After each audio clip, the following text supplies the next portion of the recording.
Welcome back, everybody. Today we're in the Dr. BeeWell studio. I'm super excited for today's show. The person sitting across from me is a true pioneer. We love to have those. We love to have those on the show. She was the co-host of the Greg Hill show from 2005 to 2021. She's a foodie. She's a traveler. She's an astrophotographer. And she's truly on a path to enlightenment and happiness and showing people how to be well. And I think it's an incredible thing. I'm so excited to have a conversation today with Danielle Murr. Hello. Thank you for having me. This has been a long time in the making. I'm glad we finally were able to get our dates ironed out. I am also glad because you're like a person who I kind of I look up to, you know? Well, thank you. Yeah. Seriously, that means a lot to me. For real. Well, it's so I'm a different guy who's always listened to Boston sports radio, Mm-hmm. which you were a big part of, Mm-hmm. For a long time. And I always thought it was cool that there's all these guys who kind of know what they're talking about when it comes to sports, I suppose. And then you who always the thing is guys in sports, Mm-hmm. that sexism exists so hard, and you always just held your own, and you knew exactly what you were talking about, and you were comfortable there, and it was just always a thing that I was like, okay, this is this girl's badass. Okay. Thank you. I did a good job faking it a lot of the time. Well, it comes to find in sports and other areas of life. But anyway, that's a different conversation. Well, it comes to find out, right? That's how the perception is, right? I'm out here listening to you on the radio, thinking that wow, this person must be so confident in everything, who she is and everything she's doing, because the way that she's projecting on on the radio, and this is to thousands, hundreds of thousands of people, that have heard your voice. Millions of people have heard your voice, and definitely millions of people. And so it's to have the conversation with you and going through this, ironing out the dates and doing this and trying, and becoming guy, friends and stuff. I've learned that that it wasn't always that way. No, that you didn't have that confidence that you were necessarily projecting the whole time. No, gotta fake it till you make it. That's there's something to be said for that in how you present yourself, how you project. The entire concept of faking it till you make it. I think you miss out on a lot of logistical steps to whatever you're trying to get to. But when you're trying to get from point A to point B, for myself, when we started on WAAF, it was a rock station, which is perfect. It was great. The morning show was great because we talked about a little bit of everything. Our whole goal was to make people laugh. You're driving in traffic, most likely to work, maybe from work, maybe dropping the kids off from school. We covered a lot of very serious stuff, but we tried to put a kind of comical edge to it to lighten your morning. Nobody wants to sit there and argue and listen to arguing at 7 o'clock in the morning, which, inherently that's what sports radio is. But when they moved us over to WEI, I'm not a huge sports person. I'm a hometown fan. I love cheering for my teams. I like going to games occasionally. But to break down the minutia of what Bill Belichick is doing the Monday following a game, it's not me. It's not enjoyable, and it just wasn't my thing. So that, became kind of a struggle where, okay, this is my job that I love, and I do need to stay engaged, and I can't just step out of this conversation entirely. But the way my brain is wired with ADHD, it's really hard for me to focus on things that do not captivate my interest. So it made it that, it was 10 times more difficult to, go over all the stuff, retain the players, the moves, the teams, the games, the this, the that, all the other things. And it just, the stuff we're going to cover today, I can talk about all day long. You get me to talk about the Celtics? I'll be in the other room. Thank you. It just didn't hold my interest enough. So it did become quite a challenge, but I'm glad to hear that I pulled it off, at least in an audio fashion where it sounded good. Yeah, no, for real, you did. You had that, it probably was because you had been doing it for so long and you were just so good and comfortable at radio. And I think that's how I was at that point, when I, started listening to you, it's 2017, whatever. And that's when did you start talking about sports, specifically though? So we moved over to EEI in, I believe, August of 2019. 2019, okay. Yeah. And then but when you were on WAAF, you guys talked about everything, right? You talked about a little bit of everything. Lyndon Byers, LB, he did the sports, and we would have a couple of sports reports throughout the show. It wasn't we wouldn't spend an extended 20-minute break, usually, unless there was, if a team was in playoff contention or something like that, like then, yeah, or, a major trade move happened, then we might spend a little more time fleshing something out. But it didn't take over the show as much as, on sports radio, the expectation, at least for the hardcore portion of the audience, is that you're going to talk mostly sports. If you go on Twitter, cesspool that it is, that's one thing you'll see people complaining a lot about. Like, what the hell are they talking? What is she? What is he? What are they talking about? Like, talk about sports. It's like they don't have a right. This, exactly. Yeah, they don't have a right to talk about anything else. Okay, we're trying to diversify a little bit. Right. A little bit.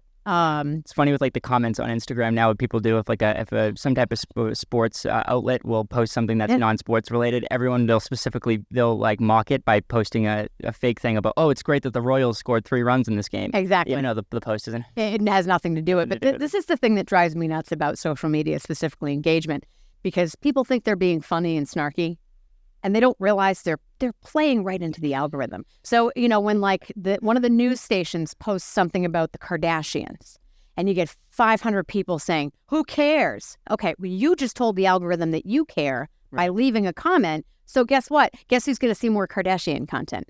You are. Yeah. So just like, let it roll. Scroll and roll. That's my theory with that. Like, if I'm not into something, I'm not going to like it. I'm not going to engage. I'm not going to say, why did you post this? Because then Instagram sees that as me telling them that I want more of this. Yeah. So, and it's the same thing with, posting kind of a non sequitur for a sports station or something. If they post something that's outside of that realm and everybody comments like, what the hell is this? Okay, well, at the end of the day, when their social media team goes to break that down, they're like, wow, you know what? We actually got a lot of engagement on this post. It wasn't positive, but we got a lot of engagement. And then it got shown to more people. So guess what? You're just encouraging more of that being posted. So if you don't care about something, act like it. Don't comment. Yeah. Don't comment at all. Don't care. Literally don't care. Yeah. And then like you want to know what's going to be really good. The more that you practice that, the more that you actually won't care, and that your nervous system it won't even be activated by that, and it'll be so good for you. Yeah. Because that's what people just get so angry about it, and they're saying, "Oh, why is this going on?" And it's like, well, if you don't care about it, then it won't go on because it won't be in your life and it won't be your reality. It's like looking at so we're talking a lot here about positivity, right? And like looking at negative comments, and that's something I really had to shift my focus or my immediate reaction from, because I could have 100 people leave a really nice positive comment about a photo of me. And I'd be like, oh, wow, that's awesome. All these people left really nice comments. Makes me feel great. And then one jerk leaves a negative comment and your thumb goes right to that reply button. Yeah. And it's like, why am I celebrating this jackass who chose to say something negative about my appearance versus engaging with all the other people that were really nice and complimentary? Right. And it's a hard thing to have to shift, that mindset, and you really do have to work at it. But eventually, it becomes part of that. It's like the new car syndrome, like your reticular activating system. Seeing certain things, you're placing less of a focus on the negativity, so you're going to inherently see less of it. You're less apt to react. I've tried to really curate that myself, especially over the last year or so. Even commenting on posts that are not mine. I'll see a comment from someone that's completely out of left field, and I'll want to jump in and correct them or say, actually, no, that's not what it is. It's this. And then you get into this comment spiral. And now sometimes I even get halfway through a comment and I'm like, you know what? Swipe, close. I'm not even going to engage, because I know later on in the day, I'm going to see a response from this person, and 9 times out of 10, it's not going to be the response that you want. There goes your cortisol level, which is going to take a long time to come down for you for the rest of the day. So now this person who lives in Minnesota, whom I've never met, that does not have a profile picture, that's behind probably a burner account, has effectively thrown the rest of my day off. Yep. And I am all about protecting my peace and my space. So it takes work to curate that and to push those influences out. But like anything else, it's practice. The more you do it, the more automatic it becomes, and then you don't even think about it. Yeah, I think it's like a survival mechanism. Yeah. At first, because like what you tell me, and we're all like this, right? You get 100 positive comments, 100 people telling you one thing: you look great, you sound great, you're doing great. Then your immediate reaction to them, to some of them, you're just saying thank you, it's feeling good, that's the reaction, but it's not like this, this need to respond, oh, thank you so much. Yeah. But to the you don't people, have a visceral reaction. A visceral reaction, thank you. but to the people, the negative people, we do have that visceral reaction. I need to respond. I need to make them, because they think that they're thinking something that's not true about me. They're thinking they're perceiving something, and guess it doesn't matter. Mm-hmm. And I've done the same thing. And sometimes it is cathartic to write out that message and then delete it and say, I know what, whatever. And then it's even more cathartic to not even write it out. Right. That's the real giddy up. But to have the power to say, oh, I don't need to actually send this. This is not going to be helpful. This isn't going to go anywhere. Mm-hmm. It's only going to be ruining my day. I'm only taking the poison. I told this to a friend of mine who's in broadcasting, who's on a bit of a bigger public eye scale recently. And this person was talking about comments that they get about their appearance, their body, things like that, and how it drives them to really work out a lot and stay on top of things. But because of the way their schedule is, it's really difficult for them to keep up with it. And I sent an audio message via text, and I said, I really need you to hear my voice saying this. You need to accept on your own terms and in the timeline that it takes you the fact that these people are going to talk crap about you no matter what. You could look like the most beautiful physical form that they have ever seen in their life, and they will still find something to pick on. So at the end of the day, all this work that you're putting in, yes, make sure you're putting it in for you. And yes, it's good to be healthy and physically fit and whatnot, but you're getting to a level now where it's burnout based on all the other things that you're juggling, and you can't live like that. So you need to remember that even if you put in all this effort, those people are still going to find something to cut you down about. So take a day off. Take a day off from the gym. Back off. Don't worry about working out at 11 o'clock at night when you finish all your other obligations, because they're going to do it no matter what. And I've found that over the years that, I've been attacked for my appearances, my opinions. One of the challenges in radio, especially if you're on a show that plays music, I've always been on a strictly talk show, so we've had more time to flesh out subjects. But when you're in a room with 3-4 other people, and you're talking about a really serious subject, 8 to 15 minutes is not a long enough time to cover these polarizing topics, especially in the last 4 or 5 years that have come up. We've had a lot of really serious stuff. Yeah, the anxiety that would cause me is how I and even listening to the radio, it's that's why podcast is so great, because it is long form and we can flesh it out. And 8 to 15 minutes with 4 other people, because especially someone like you, who's so good at being respectful of the other people and letting them flow and then getting in where, it was beautiful to hear you do it. It was an art.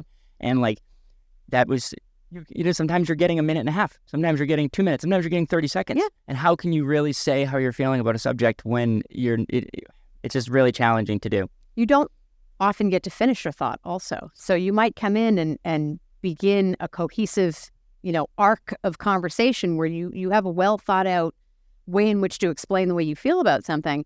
And then someone cuts you off in the middle to clarify something, and someone cuts that person off. And then before you know it, someone's tweeting at you because they tuned in the middle of a sentence that now they're making accusations that you believe X or Y or Z, or you're, a racist or a bigot or anything. And it's and this happens to everybody. It's what are you talking about? No, you just said blah, blah, blah.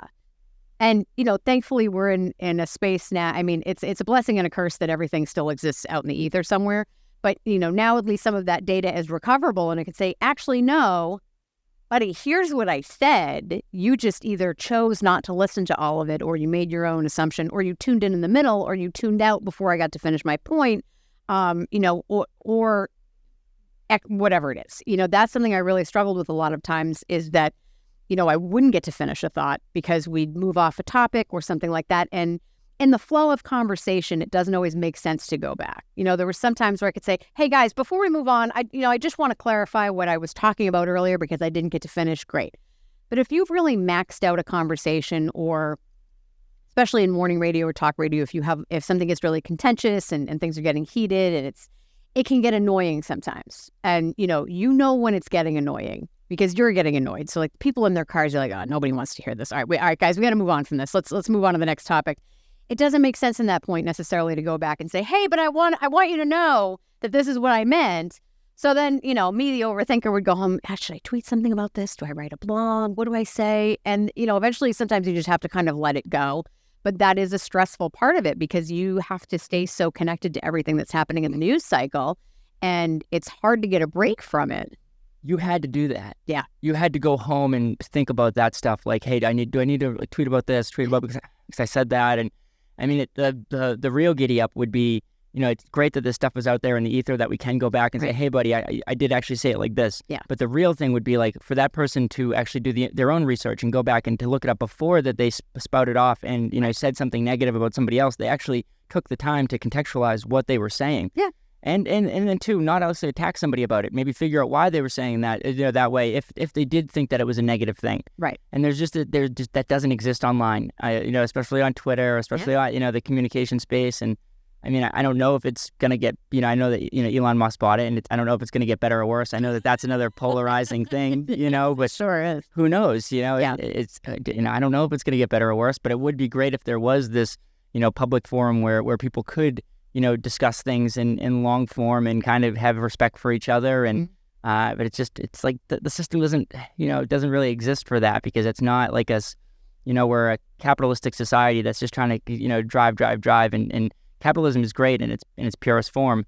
But like the way that we do it here is like, we're just trying to exploit everyone at every turn. So there's no room really for, this open forum conversation or anything like that. 'Cause even if there was, where the people are like, they're looking for a more engagement post. So they're, the company that puts out like a good thought post and nobody engages with it and no one says anything, it's like, okay, that's not going to happen. It's not going anywhere. It's not going anywhere. Yeah. So it's just like a self-deprecating cycle. Yeah, it's why good news doesn't sell.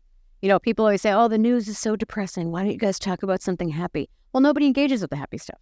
The only time you've ever seen consistent engagement on anything happy is when John Krasinski did that whole good news thing during the pandemic, because people were stuck home and they were so tired of hearing about how many people were dying every day and all the things they now couldn't do or what was shutting down or what businesses were closing or who was dying and everything else. So it's like, oh, God, okay, thank you. It's a light at the end of the tunnel. But when you look at, again, we'll come back to the Kardashian thing because that's always polarizing for people. You get posts on social media that go crazy about it. And people will say, well, how come you didn't talk about this story involving these military personnel? Okay, well, Susan, I didn't see you sharing that story about the military personnel. And it's a lot of showboating and virtue signaling and people are, well, we should care about this. Okay, but at the end of the day, that doesn't sell. Good news is a kicker story. That's at the end of the, 7 o'clock newscast. And finally tonight, a dog who was missing for 17 years randomly found its owner on a cross-country train. We'll be right back. And that's it. Like, that's what they're going to cap out with. So they kind of like give you a little pat on the butt to be like, thanks for listening to the news. Here's something good to make you feel better.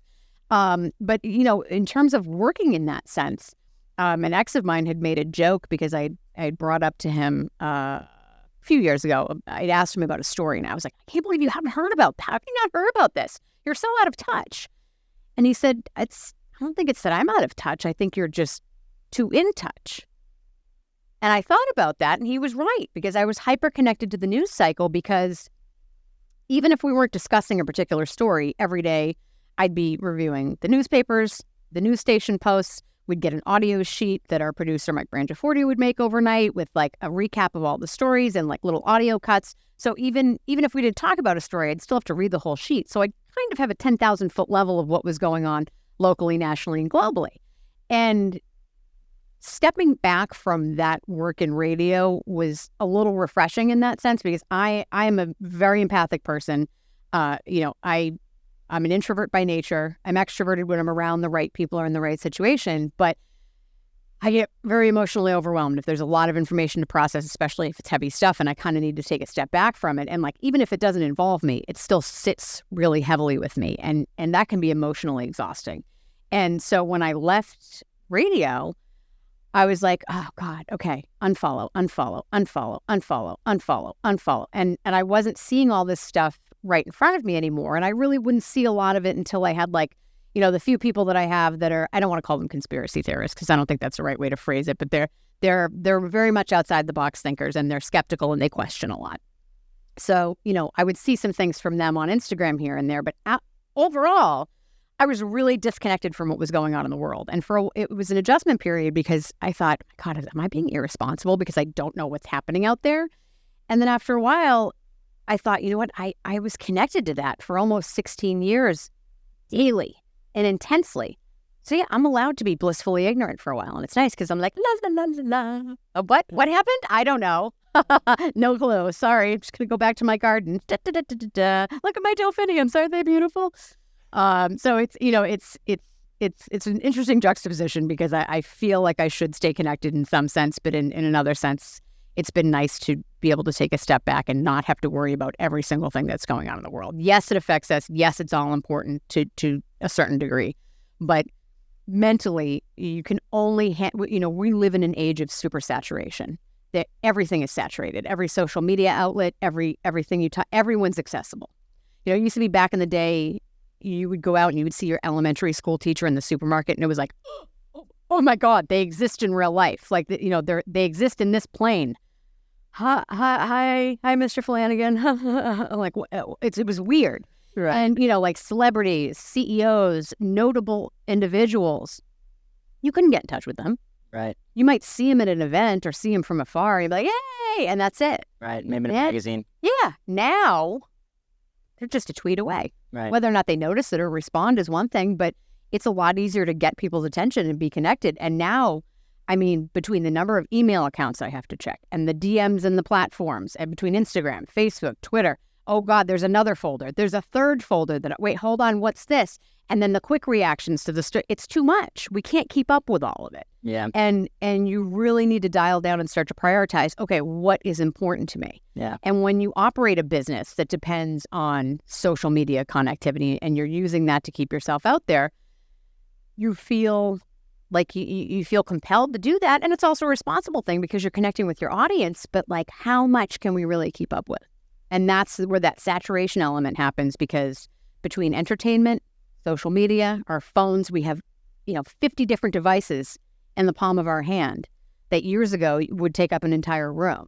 And now it's just all right at your fingertips, and we get sucked into this scroll thing. And to break away from it, it's like, oh my God. Yeah. You called it forced connectivity. Yeah. Yeah. And I think that was great because I think that exists with like everyone right now. They think they need to be so connected to the news cycle. And it's like, when you're telling me, you're a la and, you're in your garden, like, I think that's when you're the most connected. Yeah. It sounds like a real giddy up to me, yeah. And I think that like the more we do that, the more that our nervous systems will calm down, and we'll be able to have conversations within our community. We'll be in our garden for a little bit. Our nervous systems will calm down, and then we'll realize, hey, we actually want to come out and spread some of this love, some of this peace that we're finding. We want to go share it with other people. Yeah. So I'm going to go. That's what this show is about: is sharing the peace that I found in my life, trying to share it with other people. Which is huge.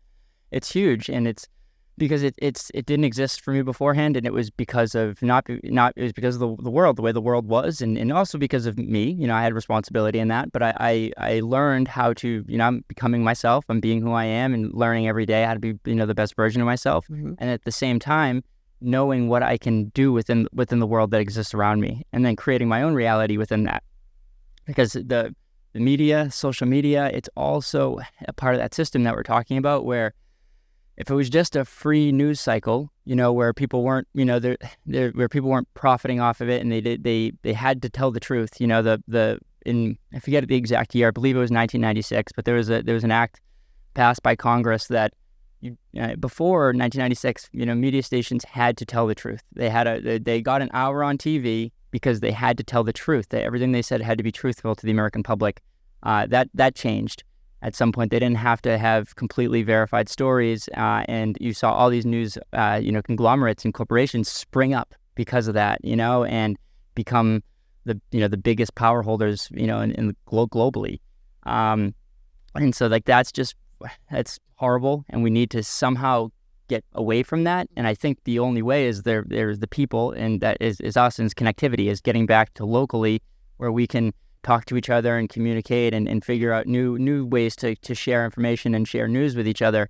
Maybe it's like by listening to the Dr. BeeWell podcast, or maybe it's by, traveling, with people for a couple of weeks and learning about what they're doing, currently in their space, and then sharing that, or following someone's blog where you can actually get into stuff with, into the nuances of what's going on, and really express how you feel, and not attacking people, not polarizing everything. Every single thing is so polarized, and it doesn't need to be. It just we all want betterment for humanity. Like most of us want that. I think. Yeah, most of us. I think there's a small percentage that's just awful and evil, but the most of us just want it to be better for everybody.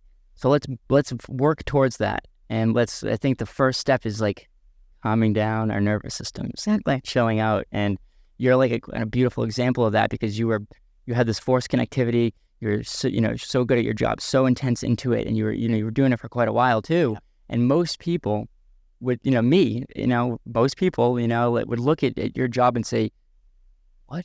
You're gonna give that up? You're gonna go away from that? Yeah. You're gonna leave that job, this cool, being this personality that you are, and this, this trajectory that you've been on, which has been incredible. Yep. Who knows where, you could have, like, you had skills and you had serious, you could have been, kept going up that. Could have been a contender. You could have been a contender. Exactly. It's the good job conundrum, right? Why would you leave a quote unquote good job? Because people don't know, and I'm not saying that my job was bad, because I loved it. I loved everything about it. And, it's always going to be a scandalous thing when someone leaves a job like mine. Like, 2.5 years later, people still come up to you. So why'd you really leave? Like, dude, I just didn't want to do sports. Like, if they hadn't moved us, I would have stayed with Greg as long as he would have had me. He and I had great chemistry. We'd worked together for a very long time. It was a very easy relationship. It was a very easy on-air exchange. I grew to know, 4 steps ahead of time, like what kind of information he would want, whether it was looking up a story, finding a sound drop or something like that. We just worked really well together. And like everyone else I've worked with, over the years on the show, whether it's LB, Kevin Barbary, Spaz, Mike Shue, and then later on Wiggy, Fitzy, all those guys, I loved that dynamic. I just didn't want to do sports. So it was not aligned for me anymore, because I felt myself fading more into the background of the show every day because I had less to contribute. And, I always say, if I were younger and just getting started, because it was a huge opportunity, massive opportunity, big station, legacy station. But for me, at this point in life, I'm just like, it's not aligned with what I want. And it took me a long time to be okay with saying that and saying, you know what, despite the fact that, yes, this is a great job. I do well financially. I'm in a good spot. Been here for a long time. Nobody really bothers me. It's not a ton of heavy lifting. Like, I go in, do the show, we do what we have to do, and then we're out of there. Outside of that, I'm just like, it's not what it used to be. And this new iteration of the show is not for me. So, I made the decision to leave, which was not easy. And it took a long time to kind of negotiate the exit, because I was still under contract, and I was still under an old contract. But, everybody was great about it. And, Greg and I are still friends, and everybody's still happy. Like, people are like, oh, you must love to hear this or that. I'm like, no, they're like, I'm still friendly with those people. Like, we still have relationships. I still see them. We still communicate. Like, there's no bad blood. Everything's totally fine. Like, I don't exist on that show anymore because it wasn't my thing.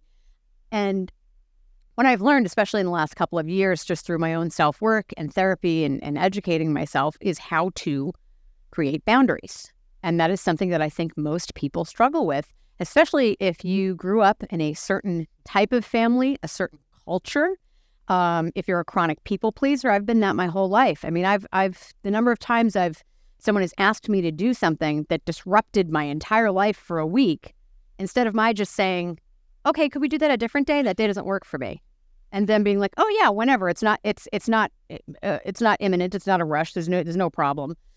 I just say, okay, great. Now let me go rearrange my entire life for this one thing that's going to screw up everything for me. And, going places, going to concerts, going to events, hanging out with people that I don't really want to be around, that stress me out, or I don't like their personality, or I don't think they're a good person. But, sometimes you have to just suffer through those situations just for the good of whatever it is. And you act gracious, and you do it, and you get through it, and you suck it up, and that's it. Especially if you're doing it for people that are close to you. But, now I'm not, when someone says, hey, do you want to go to this concert? And I have no desire, if it's at like a super big venue, and it's like, I know it's going to be an all, like, if they're like, hey, you want to go see Luke Combs at Gillette? I love Luke Combs. Saw him last summer. One of my favorite country artists. Do I want to go to Gillette? Absolutely not. Because it's an all-day thing, and there's so many people, and the drive, and the traffic, and the parking, and the figuring out of things. It's just overwhelming to me, and it takes away from my experience of enjoying the show. So now I'm okay with saying, you know what? Yeah, I'd love to go to that, but I know what's going to happen. I'm going to say yes, and then 3 days beforehand, I'm going to start stressing about it and be like, why did I agree to do this? And I've learned a lot of that about myself, because now I do ask questions about things. Be like, okay, hey, Okay, you need me for the, do you need my area of expertise for this, or do you just need a body to help you with something?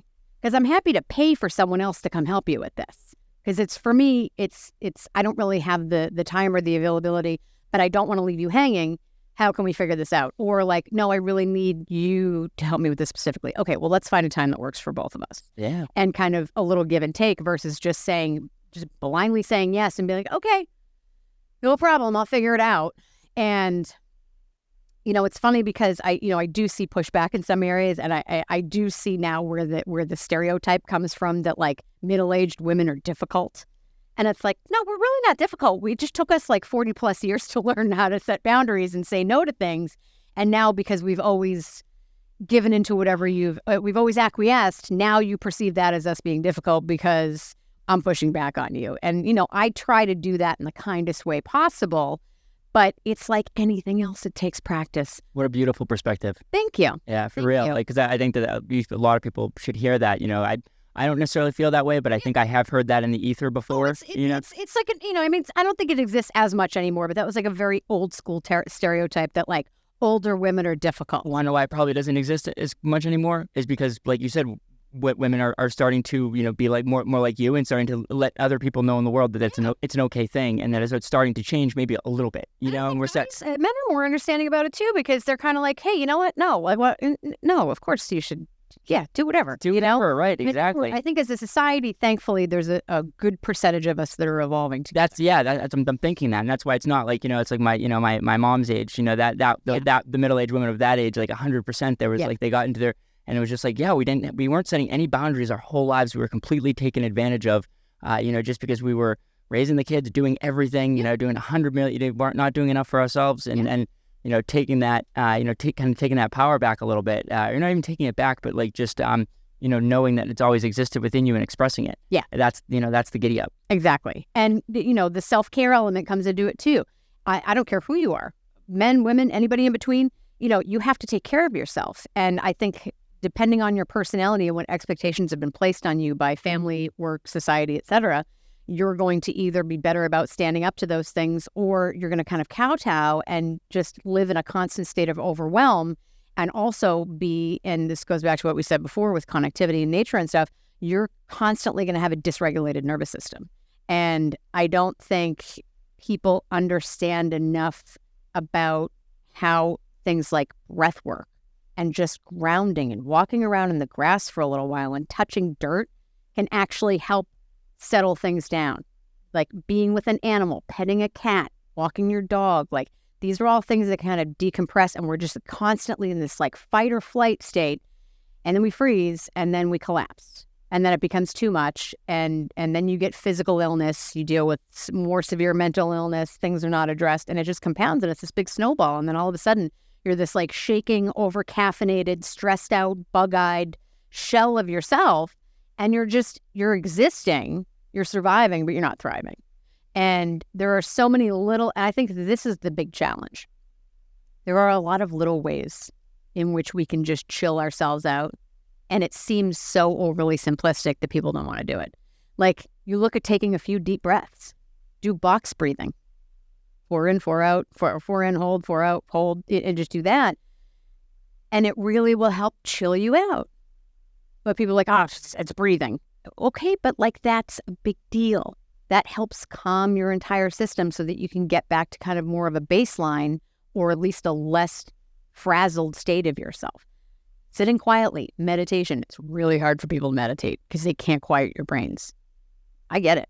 It took me years to be able to actually shut things off. And I still have a lot of intrusive thoughts that come in. Like, dry cleaning. I'm like, I haven't sent anything to the dry cleaners in like 14. And I have a basket of stuff that's been sitting in my basement for like 6 years of like all my favorite things that I just haven't brought to the dry cleaner. But yet now when I'm trying to, you know, meditate and focus on my third eye, I'm like, the dry cleaning, you got to dry clean that coat you brought to Iceland. So, you know, it's really hard to like push all this stuff out of the way, but you know, quieting our minds and like finding a little bit of peace for ourselves, even when you feel resistant to it, is really important. Like we force ourselves to do so many things that we don't want to do, whether it's eat healthy or go to the gym or hang out with this person or do a work project. Okay, why not force yourself to just sit down for 5 minutes? It doesn't have to be a long time. And people, what's that going to do? I don't have time for that. I'm always on the go. Yeah. Okay, but, in the next 5 to 10 years, that stuff is all going to catch up with you. And you need to kind of like calm down a little bit and start working on, okay, how do I do these little things for myself so that my brain can chill out, my body can chill out, and I'm not always living in a constant state of stress, because stress will kill you. Stress will absolutely kill you. If it's not going to give you a heart attack, it's going to break down all the other systems in your body, and it's just not good for us. Yeah. Can I tell you what I think? Yeah. So I think that most physical and emotional sickness comes from tension. And that tension comes from having a dysregulated nervous system, from doing things that we don't want to do, and always being stressed out about the things that we are doing. Absolutely. And I was one of these people who someone would tell me I was so sick. I was like, my mental health and my physical health, I was just an absolute a shell of the person who sits in front of you today. Yep. And people would tell me like, hey, you need to do yoga, you need to do breath work, you need to do all this stuff, you need to eat healthy. And I would like just remember thinking to them like, what? Shut up! Don't tell me what to do. Yeah, just not even that. Just like that. Like I get what you guys are trying to help me, and you're trying to help. But if you knew how sad and sick I was, then you're just telling me to breathe. Like I need real help. I need real help. I don't just need to be told to breathe. Yeah. So get the fuck out of my face. Exactly. And that's just how I felt. And constantly felt that way. And then you have to learn on your own. And so the only constant theme on the show is the only way is through. Yeah. And so you have to just you have to push yourself through it, uncomfortability for a while. And so my uncomfortability was I wanted to dance and I wanted to move my body, and I did, so I started to do that. And I'd been learning for a while how to just be a little more comfortable with myself. And my partner had come in and helped show me a little bit of that was an okay thing, that I could be an okay person. I didn't have to be so stressed all the time. And so I was so grateful for that. But then I started on my own journey and say, okay, I can pick this up and really grow and become who I'm supposed to be. And so I started to dance. And through that, I learned when I was dancing, I would get so nervous. Subconsciously, I'd feel like I was going to throw up. Sometimes I would throw up. I'd run to the bathroom. I'd vomit. But I still wanted to dance. So I needed, and I don't drink. So it had nothing to do with alcohol or nothing to do with anything in my body. And so I learned through then, I can control this feeling of anxiety when I start to breathe. I was like, oh my God, I can control that throw up feeling. I can control it. And that's amazing. And maybe that's what all these fucking people were talking about for so long, and then I go home and I tell my partner and I'm like, hey, I figured it out. This is my 5th time going out dancing. I've got the sauce. This breathing that I'm doing. And then she looks at me and she says, yeah, dummy, it's called yoga. I've been telling you to go for 5 years. And yeah, and it's but that's the thing is you've got to figure it out on your own. You have to figure it out on your own, and you have to give other people the grace and love until that they can figure it out on their own. And if you do love them and support them, keep telling them that breath work is good for them and that being in nature is good for them, and connecting to some type of movement is imperative to to being well. And it's just I'm interested to hear about because about the journey that you had to go through, because you were at that point, right, where you had to leave, and that was, your nervous system had gotten to the point where you knew it was time. And it was, you told me that it took a couple of years for that to actually, you had made the decision that you kind of wanted to leave. And then it took some years for you to actually be comfortable with saying, I'm going to do this. And so I'm going to leave. And then you did it and you made your move because you wanted to fully realize, who Danielle was. And that must have been so scary. And I want to hear just a little bit about how, take me down that path, just a little of what the steps were of what you were feeling when you, after you left the radio station. So for me, it was a bit challenging in that I was raised in a family and in a household where it was very conventional. You go to high school, you get good grades, you're going to go to college, and then you're going to get a job, and then you're going to get a house, and you're going to get married, and blah, blah, blah. That was the success plan, right? Because that was, especially, my generation, that was still what was held on to. That's how you defined success, and you still have people, I'm in my mid-40s now, and people still ask oh yeah, I never married, never had kids. I'm no, I always wanted it, but due to certain situations, and I stayed in the wrong situations with the wrong people for too long, too many times, it didn't pan out. And I still have, women in their 20s that be like, you could still have a baby. I'm like, oh, honey, Not really now, but okay, thanks. I appreciate the positivity of the input. But I'm trying to think. So it was probably, I left EEI in 2021. And maybe about 4 years before that, I was planning to leave AAF because I wanted to do something different.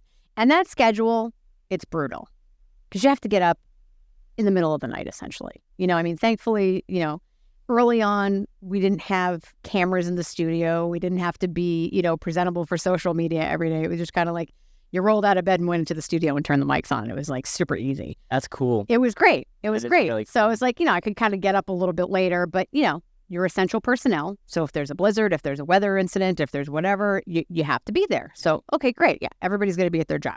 Totally get that. Well, not everyone. Essential personnel in the snowstorms, Right. That Exactly. for those times where I, I remember back in school because I, was like ended up working at a hospital in pharmacy. Like, Yeah. it's like really like this. Yeah, I got to be there. Get their meds, man. Yeah, we're going.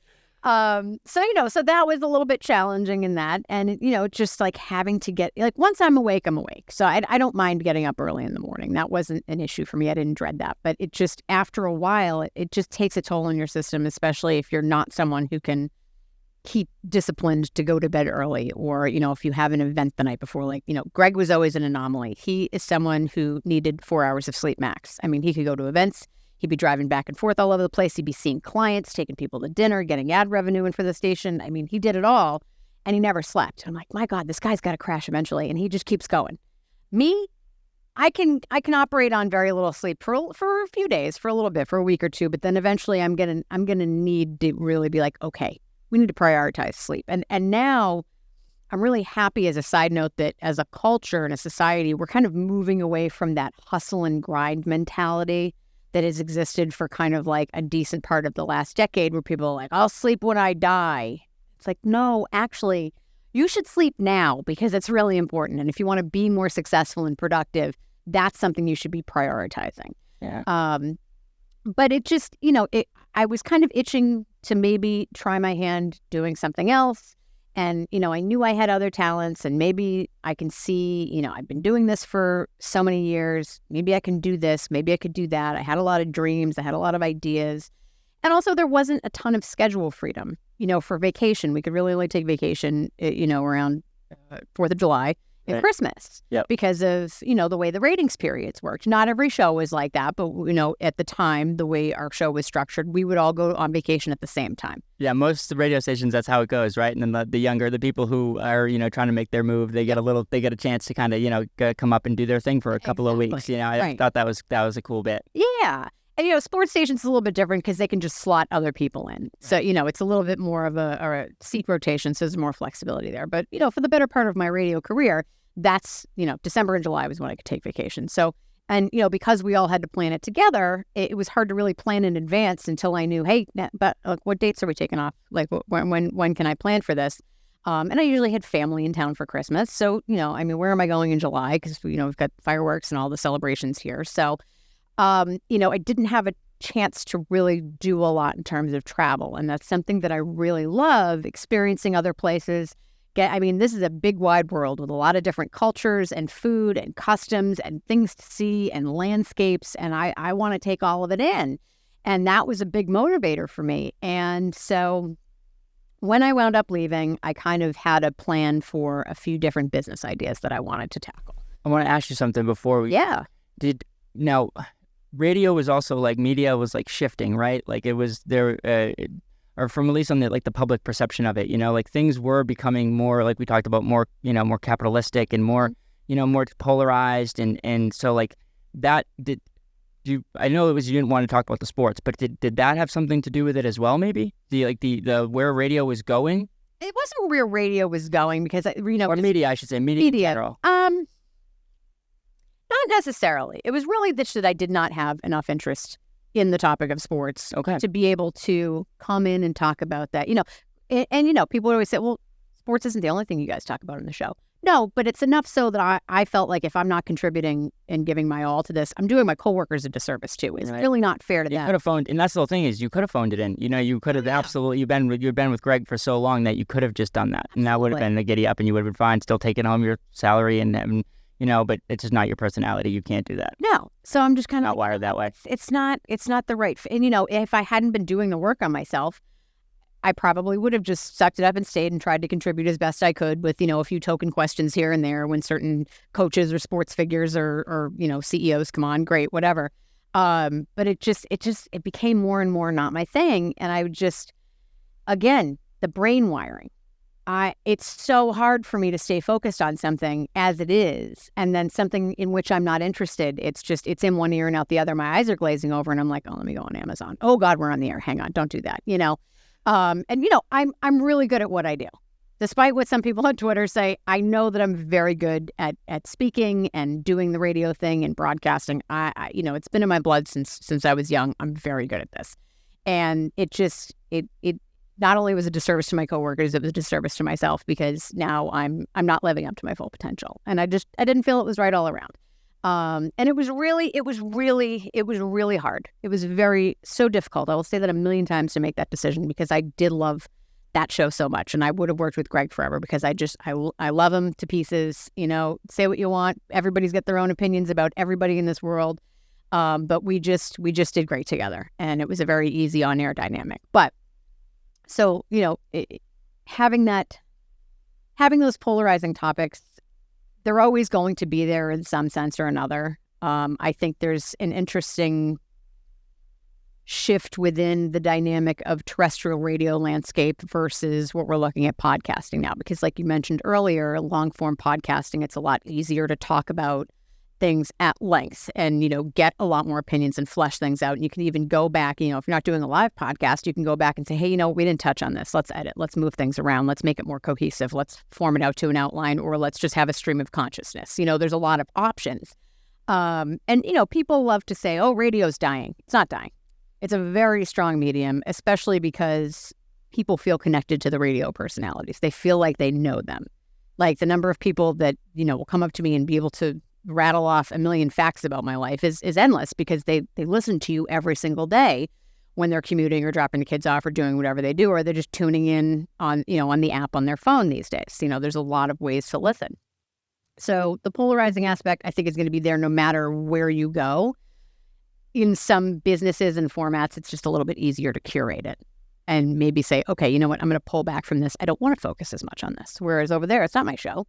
Greg's show. So we're going to talk about what he decides is going to be appropriate. Obviously, we have input, but he's the captain of the ship. He's the maestro. And he's very, very good at that, steering the ship and saying, okay, we're going to focus more on this topic today because it's really hot. Or, you know what, that's kind of dying out. People aren't really interested. Let's move on to this thing because this is going to be a better discussion topic. So, but as far as the travel thing goes, I had wanted to get out there more. I've been very fortunate. My mom worked for Delta for years and years and years, and I worked there years ago. So I was fortunate to have been able to travel to quite a few places over the years. But I wanted to go further. I wanted to go explore more places. Like Iceland was on my bucket list for years. So I'm like, I want to go to Iceland. And maybe go to places in other times other than July. Exactly. December. Yes. Be like, okay, maybe I could go here in April or go here in October. Right. Yeah. The young animals, like the big five, they start to birth in October in South Africa. So that's why I'm planning a safari in South Africa for next October. Okay, giddy up. I just pulled such a mass hole move, Africa. I threw the R in where it was not appropriate. But I love it. We put them on where they're not supposed to be and take them off where they're exactly. We reallocate them. That's what I like to say. That's it. Exactly. It's like take a penny, leave a penny. I love it. Convenience store. Take an R, leave an R. Take an R, leave an R. So I had seen some people that I knew were working with a particular company that I hate the word influencer, but they worked with essentially influencers and they planned trips. So, I had a few ideas for what I was going to do when I left radio. A friend and I were going to start a flower farm. That didn't pan out because of some zoning regulations that she wound up selling the home that she was living in that we were going to use her acreage for. Then I was going to get into, an artisanal chocolate, maybe with a cannabis element to it. There were certain, restrictions and challenges on that end. So I'm like, okay, now's not really the right time for that. And, you have critics who will say, well, I thought you were going to do this. Like, okay, yes. And as you get further into, as a smart business person, when you get further into the developmental process and you start to see how things are panning out and you start working on your business plan and the elements that are appropriate for what you need to know, source, do, raise capital for, you might realize, you know what, this is not as viable as it seemed to be in concept. Like, we came up with the idea and threw it out in the ether. It was great. But now that you actually get down to the nitty gritty and the X's and O's of it, it's not going to work out for what I want. And for me, a big element that I was looking for was schedule freedom. I didn't want to have to be in a certain place at a certain time. And a lot of the ideas that I wanted to do or come up with required me to have a physical presence at specific times. And I kind of didn't want that. Morning radio, I wouldn't necessarily be opposed to doing that again at some point if it were the right opportunity, just because you have the rest of the day. Right. And if I had the flexibility to travel and take a day off here and there if I needed to do something, that's not as bad. But you look at something like afternoon drive, it kills your entire day. So it's just, for me, it's that wouldn't work for me. But when I started looking at the travel stuff, the company that my friends were working with, I said, you know what? I actually have enough of an engaged base of people and followers that I think would want to take a trip with me. Let's check this out.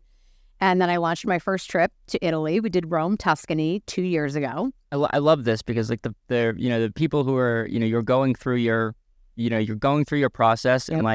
and I switched my career as well. And a lot of people have questioned that and looked at me and said, what are you doing? And then, What's wrong with you, dude? What's wrong with you, dude? I thought you were doing that. Now you're doing a podcast and you're doing this. You're selling cannabis, honey. You're doing, it's like building this brand. It's like, yeah, man, what I'm doing is I'm figuring this out. I'm figuring out what's the best version of what can work for me and what can work, for the business. And that's what a company is testing it in the public and seeing if it can work. Right. And as a a lot of these businesses that are successful, they have such levers that they can pull to manipulate people to make that their business. But when you're a startup business, you don't have any of those levers, and that's a giddy up. So you're going to really test what your product is to see how good it is, and to see if it actually has legs.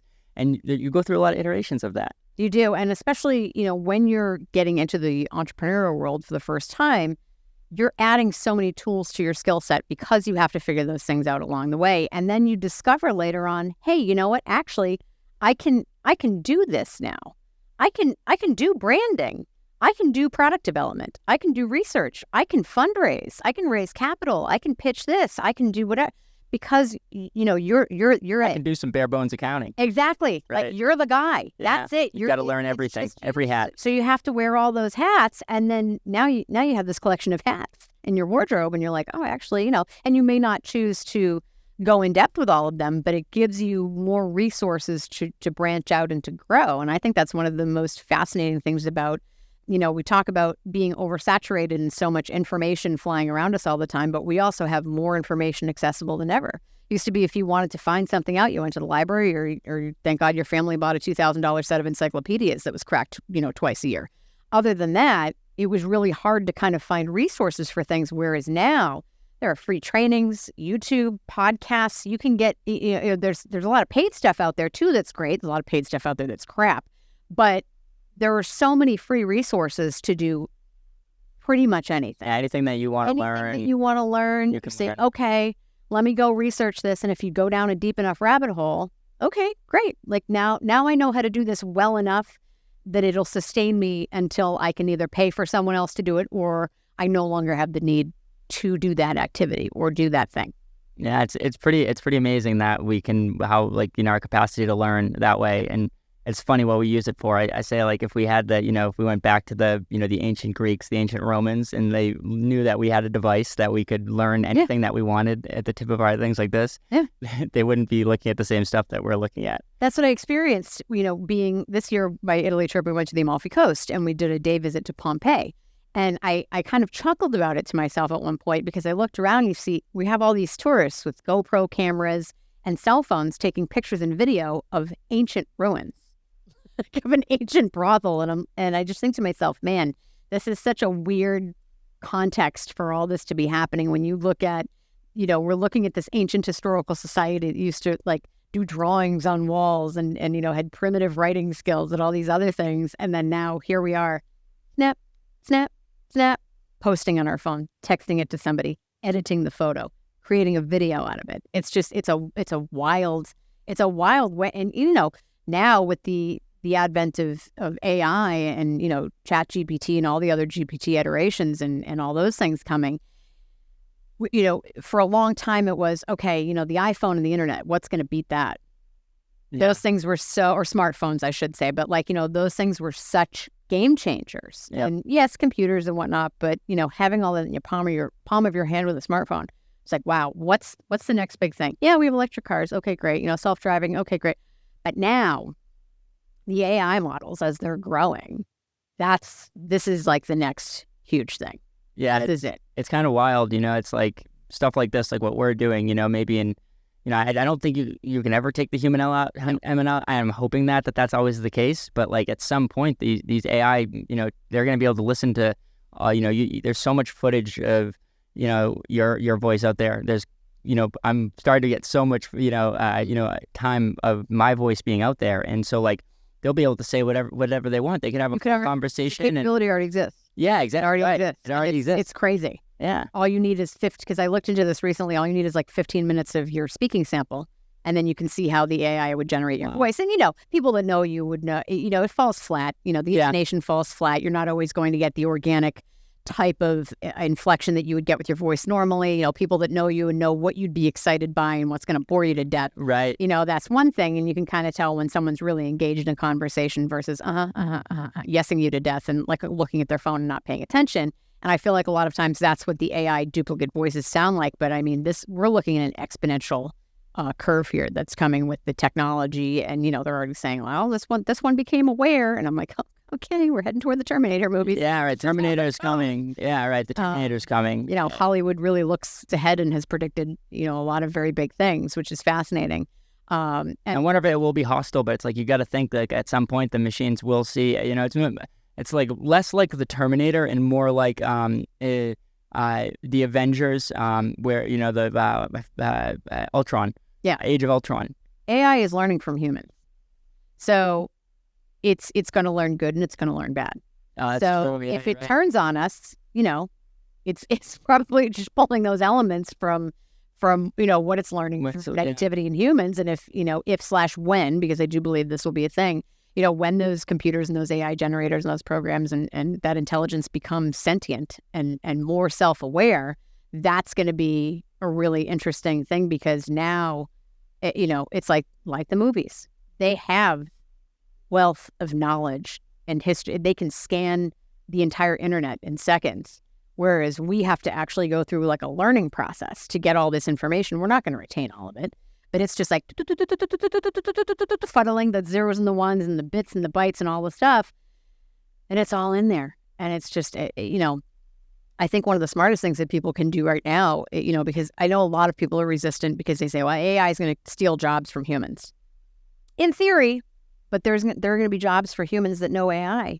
So if you at least start, learning.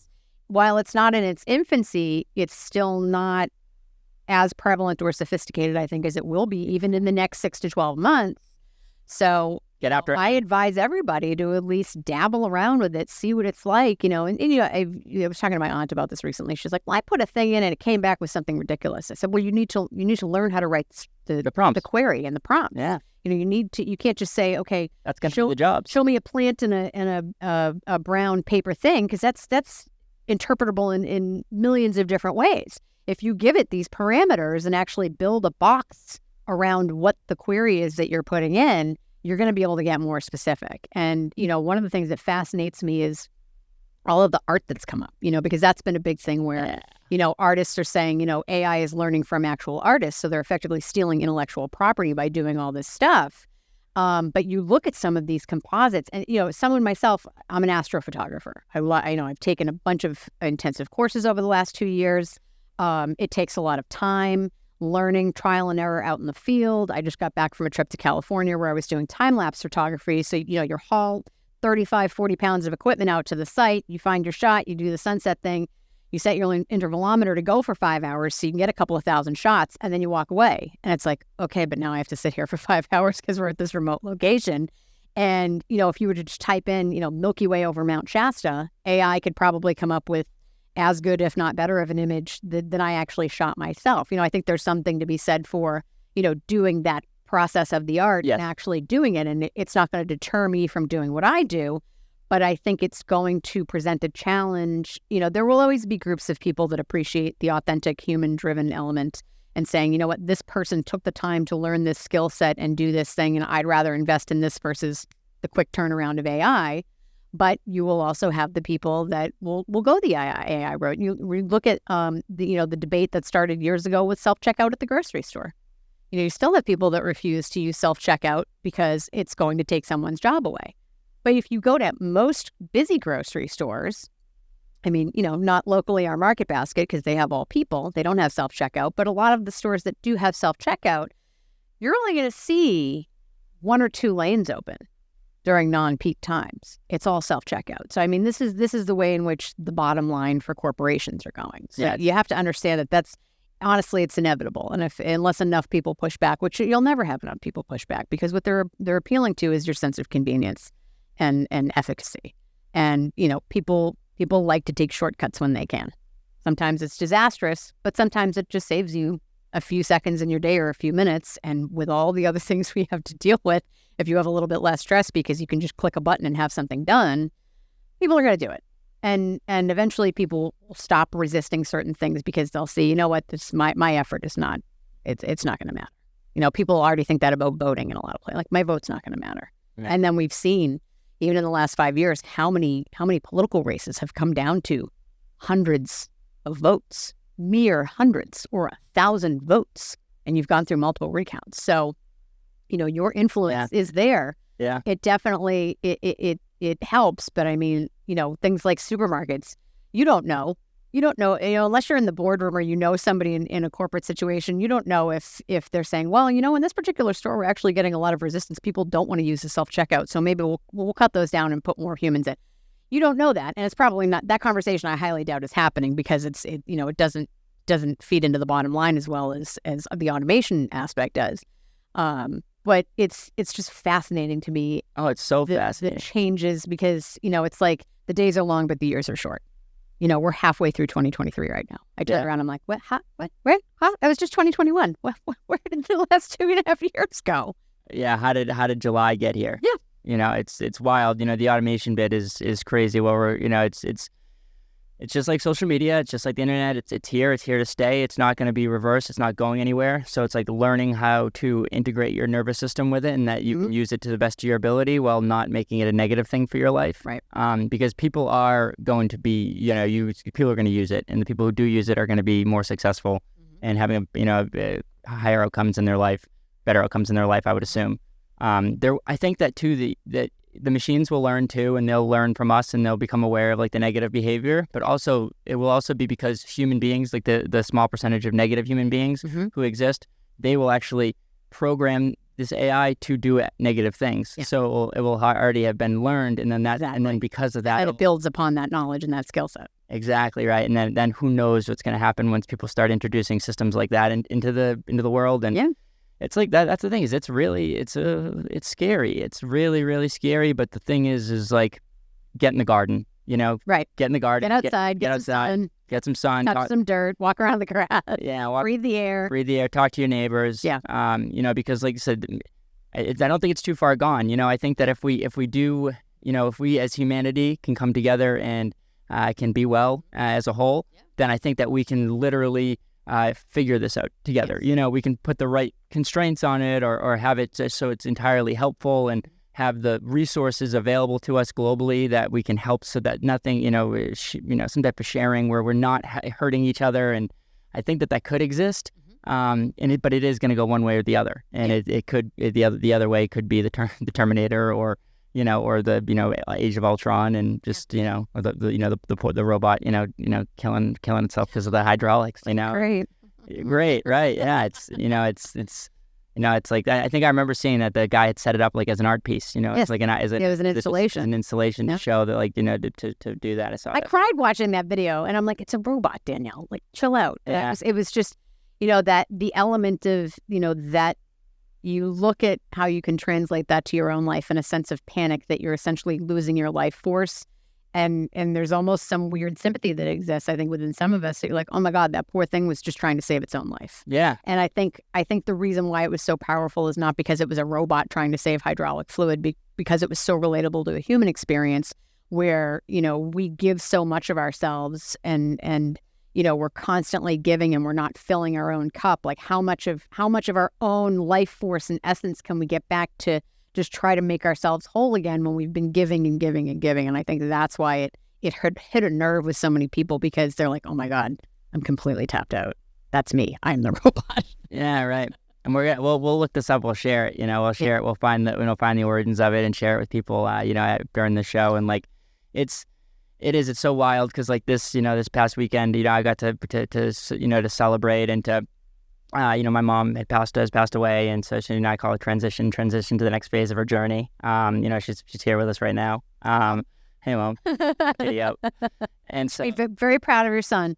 He's doing great things. Oh man, that's awesome. And you want to know what? Like I knew that out of anyone, she always made me feel that way and made me feel like I was she was a person who walked to the beat of her own drum and was a different cat. So she saw me doing my own thing, and she thinks it's a giddy up too. And so, but we had her services last Thursday, and I was lucky enough to be able to go down and we had a family house down in Cape Cod, and I was lucky enough to go down there and spend the week on the beach, where like her and I spent so much time together. And like that, just slowing down, putting my phone away for a few hours during the day and integrating, getting my feet in the sand. Like sand is such a great medium to move on, because we have such compensation and we don't balance appropriately all the time. And when you're in sand, you sink. Yep. And you sink to the right level of balance. And so there's just this great, feeling that I have when I return to that, and like knowing that calm exists, and like people, that they get so, we're constantly trying to, without filling up our cup. And Yep.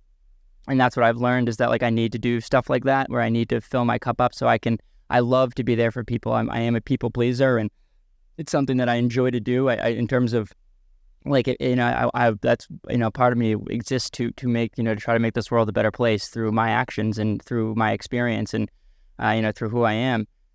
And so with being there, it's like I wouldn't be able to do that without, taking the time, like whether it's taking an hour for a yoga class for myself, or 5 minutes to breathe, or 10 minutes on the foam roller, or if it's taking a weekend because of, a big process that something traumatic that I really have to process, taking a whole weekend to go and do that. I think that's like a really, really important and just good tool that people could use, and they should just look at. And like we should, maybe people are all like Greg Hill, and they don't need. I mean, I'm sure he needs to fill up his cup in some way that he he does too. Because I'm very much that way too. I can just go 4 hours of sleep, but then I just do need a little bit of time, like you, to reintegrate back. Kind of just get away from people for a day or two and giddy back up and recharge my batteries, and then boom, right back out again. Yes. So it's cool. It's cool how we're all so different. And like you've talked a lot about that too, about how we're all so different, and like we got to figure out how to help people that way with how they're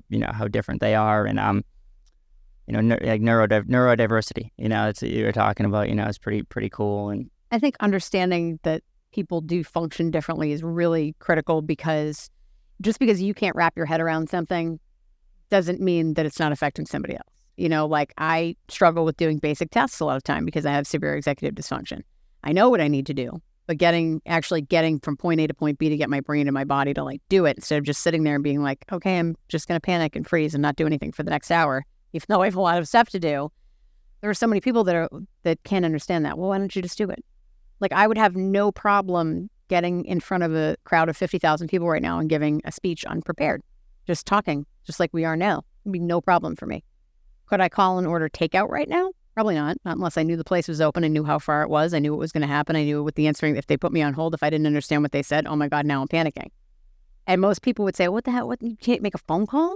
Nope. Sorry, bro. I have huge social anxiety. But that doesn't translate into speaking in front of a large crowd, because that's something, a skill that I've honed over the years, and I'm naturally very good at, and I've gotten better at it just by virtue of what I've done for work, and because I talk to myself all the time at home and in my car, and I practice things, and it allows me to be able to come up with certain ideas and thoughts and make them cohesive and kind of put them together into a verbal outline.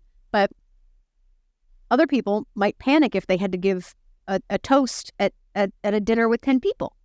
And for me, that wouldn't be a problem, but I understand how that could be terrifying for someone. And when they are just like, oh, I have to call to change the appointment for my chimney sweep, hang on. And they call and they change the appointment. I'm like, oh my God, I'm so jealous. Look at you. Can you make all my phone calls for me? Thank you. It is wild how, crazy. We're all just so different. We're all so complicated and so different. And so, because the executive function is a real thing for people. And people who have it, they don't understand why it's like, okay, sometimes people don't have that skill set, and it's something I learned when I'd take care of a guy who has a mental disability here. He has intellectual disability in town. He's an awesome guy. He like drives his bike all around Portsmouth and has flags all over it and like dresses up as Santa Claus for the entire month of December. And he like gets in all the parades and like everyone knows him, and he runs all the road races and is right up front all the time. He's like a 63-year-old man. And like he was just getting taken advantage of in his life. So people were stealing money from him and stuff. And he was my neighbor and kind of just figured out he needed some help. And we grew, and eventually we had to do a neuropsych exam, like a full 6-hour neuropsych exam. Day. Oh, that's a long day. And so because he would, I was there, he was going to answer most of the questions, but if there's some questions that he couldn't answer, I was there to just provide. And so I waited around, and then they called me in for like an hour, and we went over some questions. And like one of the biggest things that I learned there is, about this executive function, thing. And I always wondered, my buddy's name is Al, and I always was wondering why he couldn't make decisions or he couldn't do things. And I was just like to the point where he just couldn't make decisions on his own, and they told me that this is, it's just such a real thing, lack of executive function. Yeah. And then I started thinking about my own life, and I'm like, oh yeah, well, this is definitely something that in some ways I do this as well. I sometimes I don't make the decisions as quick as I should because I'm just like, I feel like my body's incapable of doing it, and trying to like figure out how to do those things and how to work within yourself is, that's the giddy up. And now that, let me ask you though, how do you work through that? Like, because sometimes you do need to order takeout, right? So I just go to places that have online ordering exclusively. No. I love it. I usually stick with some level of familiarity. Sometimes I just have to, what I've tried to do is start a practice of doing the worst first. So if I have a task list of things, the thing I've been putting off for 20 years. And I look at it, I look at kind of a scale in front of my face. And I explain this to people when it comes to ending a bad relationship or getting out of a relationship that doesn't serve you. You have the start point and you have the end point. And for those who are not watching this, start point is my left hand, end point is my right hand. And it's like an abacus. There's a ball that you can slide in between. The ball represents the action that you need to take. The time on the area on the left represents the time before you do the thing. The area on the right represents the time after you do the thing. The area on the right usually represents a peaceful element and a time where you can breathe and say, okay, I don't have to stress about that anymore. And the time on the left is what you're stressing. You have to do that thing no matter what. So you might as well slide it to the left side of the scale and do it earlier so that you have more time on the back end that's peaceful and then it's done. It's not always easy to do that, right? It's not, it's a lot of times it's like, oh, tomorrow. But then you look back and you're like, oh my God, I've been avoiding doing this thing for 2 years. Like, let me just get it done. And oftentimes... I got to bring the dry cleaning. Exactly. It's like, someday I'll wear those dresses again. But when you finally get it done, most of the time, especially if you're neurodivergent, you look back and you're like, oh, that wasn't nearly as bad as I made it out to be. Like, what? And then you guilt and shame yourself and go into that spiral of, why didn't I just do it earlier? I'm such a failure. I suck. I'm so lazy, blah, blah, blah. But you can't think that way. Right. So you really just have to take the opportunity and say, okay, I have to do this thing regardless. Let me just do it now. And at least that's out of the way. And then for myself, if that's the one thing I set myself for the goal for the day and I achieve that, then I let myself off the hook, because I'm someone that's chronically on the go. Always have to, it's very hard for me to just sit down and be still and not do a task, because I always feel like I have something I could be doing, especially where, I do a lot of animal rescue. And I'm always, on the move with research and things. And there's always something that needs to be done in my house, or something that always needs to be tended to. And for me, I look at the day and I'm like, okay, I have 8 hours. I can get all this stuff done in 8 hours. And then I look at what's in front of me, and then I just do circles around my island in the kitchen. And then half the time is spent looking for my Apple Watch so I can ping my phone. Because I'm like, where the hell did I put my phone down now? And it's like on top of the freezer in the garage. I don't even remember going into the garage. And it's just, you go into this spiral of, ugh.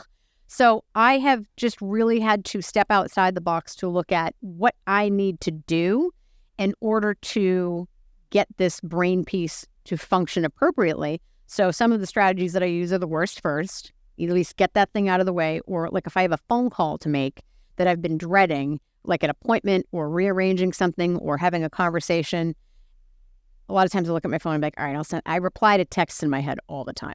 And then 2 days later, I'm like, oh, shit, I didn't reply to that person. Okay. Hey, sorry, I'm getting back to you like 3 days later. So I've tried to get better about the practice of just responding in the moment. Or if an important email comes through, let me just, if I can do it in the moment, I'm not driving or taking, dealing with something else or having a conversation with somebody, let me just tackle it now. Or if it's a task that I'm dreading, get up and do it first, because the strongest mental energy that I have is always in the earlier part of the day. And if I can tackle it before 9 or 10 a.m., that's great. Once you hit that time period, my function starts to slide. And it's a lot more difficult for me to get things done, especially without any kind of medication. Yeah. So your whole life you were getting up at probably 3 a.m. Yeah, 2:30 a.m. So like that's, of course, you're built that way. Exactly.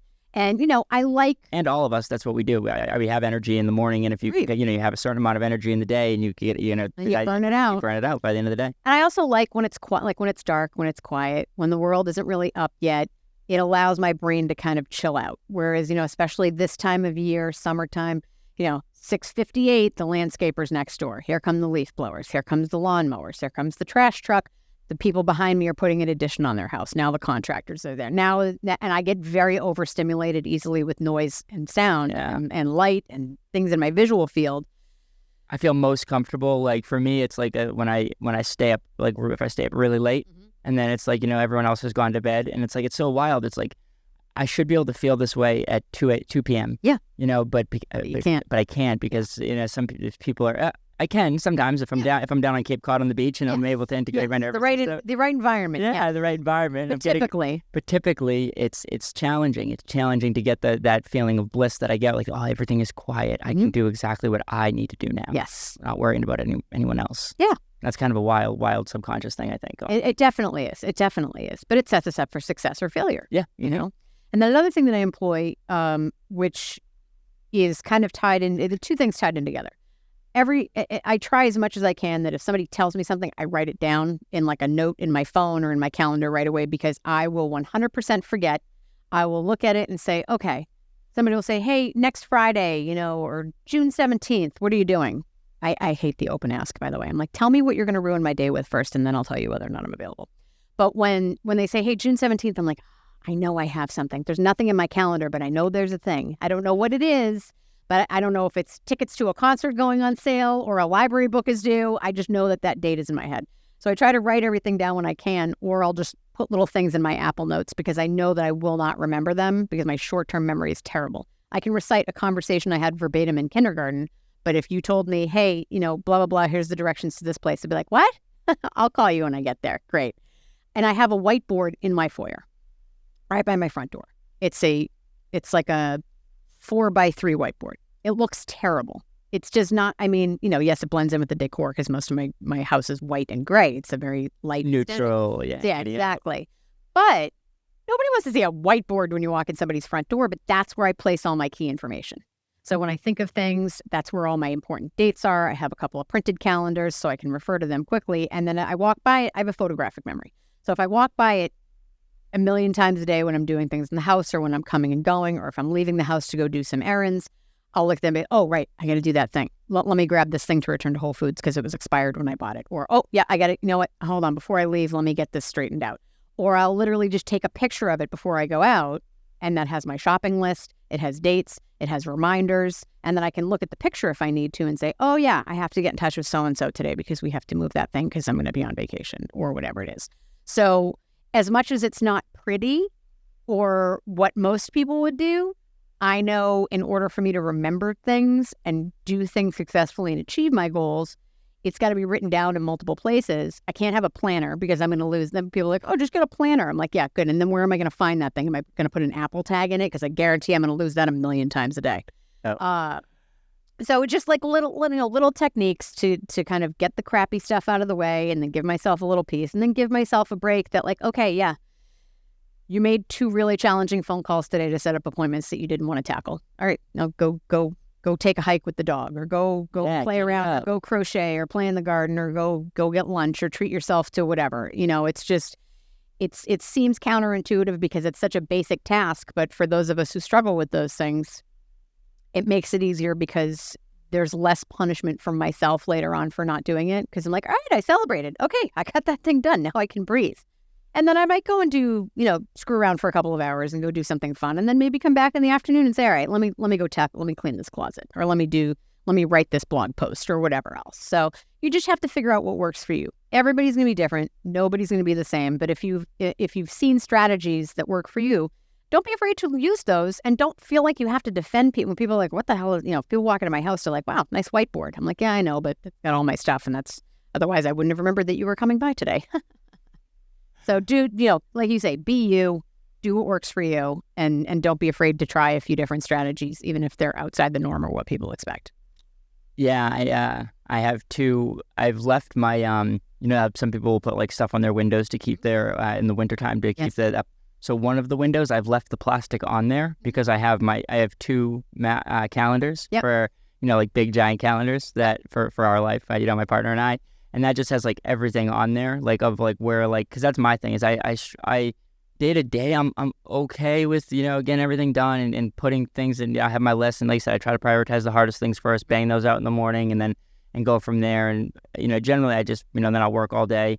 And that's the thing is I just get lost in it sometimes, and I'll forget to do like the other, like I'll get lost in the work. I'll just do this all day, and then then I'll forget that I have to go grocery shopping or do this other stuff, and we just had a son, so like having that added responsibility too is like, okay, and the time that I find those, when I slow down and when I come back from a day or a weekend when I have I've done these integrations with my nervous system, I'm better. I am better. I'm way better at managing the stuff and like thinking about, or way better at prioritizing what I do need to get done. Because that's what I struggle with sometimes, is that there's so much on the list, and it's like, okay, but what's where are the right priorities? And sometimes, the house does feel a mess, but like I feel like this is the top priority, but maybe I should clean the house, and then you get lost in that for a minute, and you end up cleaning the house for 30 minutes, and it's like, but then instead of like a concerted effort into doing the one thing. Sometimes, every now and again, I get lost in that for sure. I think there's an element of avoidance in there as well, because you look at something else you could tackle that's not more pleasant, but not as less pleasant as the other thing. Yes. And even in terms of like cleaning, I think that you don't even need to go 30 minutes. Like if you took 10 minutes and just removed the big things from your visual field, that tricks you into thinking you've accomplished more. Like for me, when I straighten, because I can be chronically messy sometimes. Sometimes I'm great and everything's put away, and I'm like, okay, it's great, it's organized, everything's fresh. And then I'm looking for a shirt, and then everything's flying out of the drawers, and then there's a pile of clothes. So if I can just take a few minutes to eliminate the large things, like take the stuff off the counters, it doesn't have to be white glove clean, but like remove the stuff that you see that signals your brain to think, I have to do this task, then you can breathe a little bit better and be like, okay, I need to scrub a few things or do this or tackle the dishes or empty the dishwasher or clean the fridge or whatever else. But at least you're seeing like a clean space. And a clean space kind of free, less clutter in your space, less clutter in your mind. That's like 100% true. And like the way I grew up, my mom, giddy up, mom. Yeah, she loved a clean house, so she loved like a nice clean house. So Same with mine. Yeah, like, water droplets in the sink, wipe them up. Yep. Like pretty intense, maybe a little bit over the top. Oh, yeah. Definitely over the top. But it's like I like a nice clean house, so I get stressed with myself when I don't have as clean of a house. And so like, it's the mind. It's like I got to clean the house so sometimes before I have to go do some like hard writing work or like some work where I really need to like get creative and stuff, I need to do that type of work so I can just get it out of the way and be in a more comfortable, clean space so that my head is ready to go. So your head's not thinking that you have to go back to that thing again. Yeah, exactly right.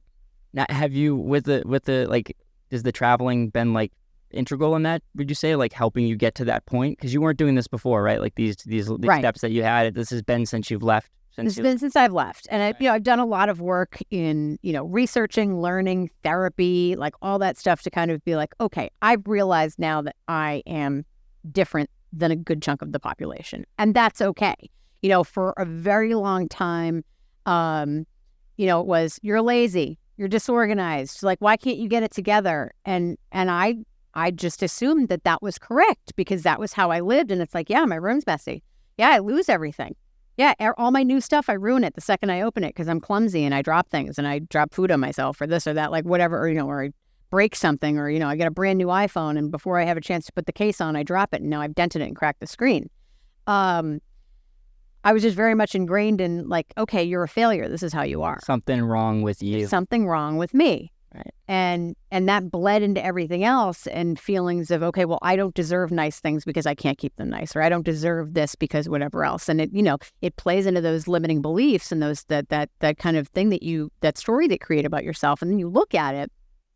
And if you actually do take a step back, I think a lot of us don't even know who we are, because we're so, especially if you grow up in a certain type of family or a certain type of culture that are very directive in, what you should do for a career, how school should go, whom you should marry, all those types of things. It's really hard to own yourself because you're always playing to people's expectations of who you should, like, what kind of person you should be. And when you realize, you know what, I don't actually know who I am because I'm just listening to the story that everyone's been telling me my whole life, then you can start to flesh it out and break it down. And now I realize, yeah, my brain is wired really chaotically. And in order for me to achieve things that are probably simple for some people, it takes a lot more planning and work and kind of non-conventional thinking and kind of weird ways of approaching things, but they work for me. Probably won't work for you, and you think it's nuts, but they work for me. When I got my ADHD diagnosis in 2019, when the therapist finished up the analysis, he put his clipboard down. He looked at me. He said, you should be really proud of the success that you've achieved given how severe this is for you. Because I have combined presentation. I have not only the disorganized element, but I have the hyperactivity element. So I'm very fidgety. Like, it's really kind of a challenge for me to sit here and not bump my leg up and down and fidget with my hands and play with my hair and flip this and worry about that. It's hard for me to sit still. But you're doing great. Thank you. I'm trying a lot better than me. I'm a fidgety guy. I'm talking with the hands. Yes. And I'm just making that a part of my my personality on on air, because it's like part of it. For me. Yeah, and it's really hard to squash that. Yeah, I constantly need to be focusing on it. Steve, stop moving. Yeah, stop moving. I used to play with this. Yeah. Oh yeah. Yep. It was like we were like, post production. We were like, dude, you got to stop doing that. Down. Put the record down, please. Exactly. So I look at that stuff and say, once I finally realized that and I learned more about that condition and that brain wiring, I realized, okay, now I see where I've had success with certain random things in the past and say, all right, let me employ this. And okay, I know after, crashing the proverbial plane a million times, failing at certain things, or, not realizing an hour before I'm supposed to be someplace like, oh my God, I have a thing today. Now I know what I need to do. And in the iPhone, there's this great function where you can set reminders, but you can do it based on a geographical point. So I needed to return something to Home Goods. And I kept forgetting to take it in when I'd go to that plaza, I'd have it in the car, but I kept forgetting to return it. So I just set a reminder for that address. So as soon as I arrive at that address, it pops up on your home screen and it says, return the paper towels folder to Home Goods. Pretty cool. And then I did it. Yeah, so technology can be really helpful too. Technology can be really helpful when you know how to use it. So I was like, okay, good. So I just have to employ a lot of reminder strategies, and I have to have things in my face all the time. So, but they can fade into the background too. So like Post-it notes if I have a Post-it note that reminds me to do something, but it never changes, it's static, like on my bedroom, like on my bathroom mirror that says, make sure you drink 72 ounces of water today. That's fading into the back of my head in 2 seconds. But if it's dynamic and it changes and it says, hey, don't forget to take this thing with you today, and I put another one on the front door, and I may even go so far as to put one on my steering wheel in the car, these are little tricks that you're really getting good at it to reinforce, and even things like checking in my house. I have so ridiculous. I have a faucet in my laundry room, and I have a not a walkout basement, but it's like kind of like mid-level where the ground is. So the windows are like chest height when you're in my basement. So my laundry room has a window above the sink. Okay. And I have one of those restaurant-style sprayers, yeah, faucets. Love it. So one of my cats likes to jump up there from the washing machine, but occasionally she'll fall down and hit. I'm afraid she's going to hit the lever on the sink and flood my house. Right. So I turn the valves off in the laundry room whenever I'm done with the water, but occasionally I might forget. So then I leave the house and I'm totally paranoid about it. I'm like, oh my God, do I have to drive 10 minutes back to the house, or is it going to be fine for a half a day? So what did I do? I put a blink camera in my laundry room, pointed at the valves. So if I'm gone from the house, I can say, okay, yep, they're shut off. Or if someone's watching the pets for me while I'm traveling, I can say, hey, just FYI, you left the valves on downstairs. Just shut them off so Jimmy doesn't jump on the faucet. And then that's so it's just all these little things that are kind of quirky and kind of whatever and may not like lead to the, the most aesthetic looking Architectural Digest type household.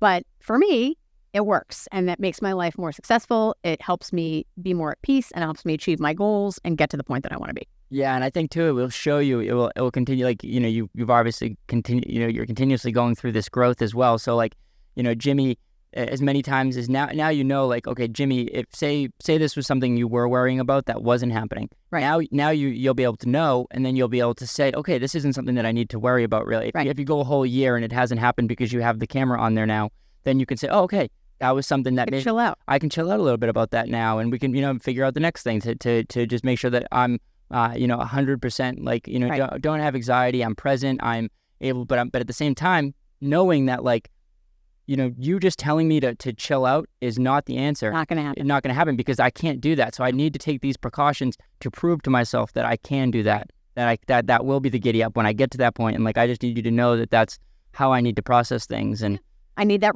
I need the visual reinforcement to let me know like, okay, this because it happened once. Happened once when I was home overnight and I came into the laundry room in the morning and the sink was like 2 inches away from overflowing. Yeah. And I thought to myself, I was right to be paranoid about this. Maybe it was a self-fulfilling prophecy. Maybe I manifested it. Who knows? But it did happen that one time.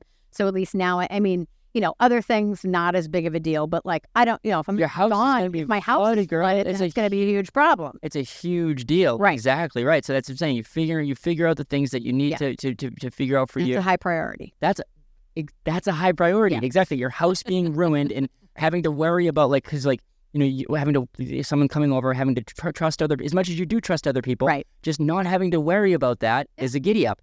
And you figuring it out, what works for your brain, I think is like the best thing because we all need to do that.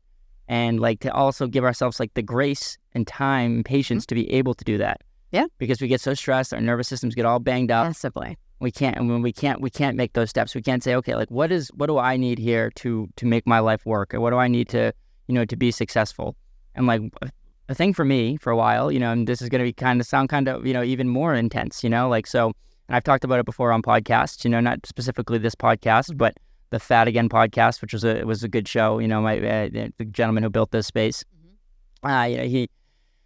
we were talking about how for a while when I would get so stressed by food, and like because it would take up so much of my time and I couldn't decide what I wanted to eat, and then I would get, I'd eat shit and it would be, I'd feel like shit afterwards, and it'd be like, okay, well, like I can't, this is really, really, so like for a while, people thought this was bizarre and odd. I just drank shakes. I just drank smoothies, and that's how I got my nutrition. And I knew, and I was switching it up. I was making sure that I had my nutrition, but like for a good, 2-3 months, 4 months, I was doing this and like learning and like and now when I get stressed and I get anxiety in my life, I go back to that. Exactly. Because I know that, hey, I don't need to be thinking about food. I don't need to be, stressed out, even though I've gotten better most times where I'm not stressed about it and I can eat whatever I want to eat whenever I want to eat. And usually days are pretty good that way.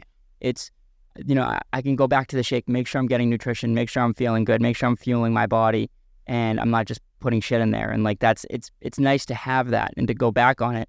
But like when people, like I tell, normies, I'm doing the quotes, the air quotes, they don't see it that way always. They might agree with me in person, but I know in the back of their head sometimes, this whack job, what's he doing? Like, so you can present this to them.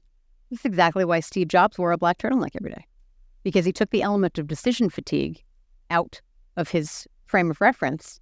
So now he doesn't have to think about what he wears every day. Like, I don't know if you follow Matt Diavella at all. He does a lot with productivity stuff on YouTube. He's the same thing. He wears a gray t-shirt and jeans every day. He owns like 7 gray t-shirts and 2 white ones. And that's his wardrobe. He never mixes it up. But you never have to decide now what you're going to wear. And it's the same thing with the food. You were having so much decision fatigue about what to do, what to make. Should I get this? Should I get that? What's going to fuel me appropriately? You found something that worked. And that allowed you to take your foot off that proverbial pedal and refocus your energy someplace else. Decision fatigue is a massive, massive thing for people. And I don't think a lot of us realize how much that affects our lives, because you just think, oh, I'm just deciding what to eat. But depending on what your goals are, or what you're doing, or how your life is operating, that could max out the emotional energy that you have for the day. And then now you're left with nothing or a very low capacity to handle all the other things that are thrown at you, whether it's family, business, work, life, etc. And now it's just another one of those things. Like something I did recently, I've chronically purchased clothes out of my size my whole life.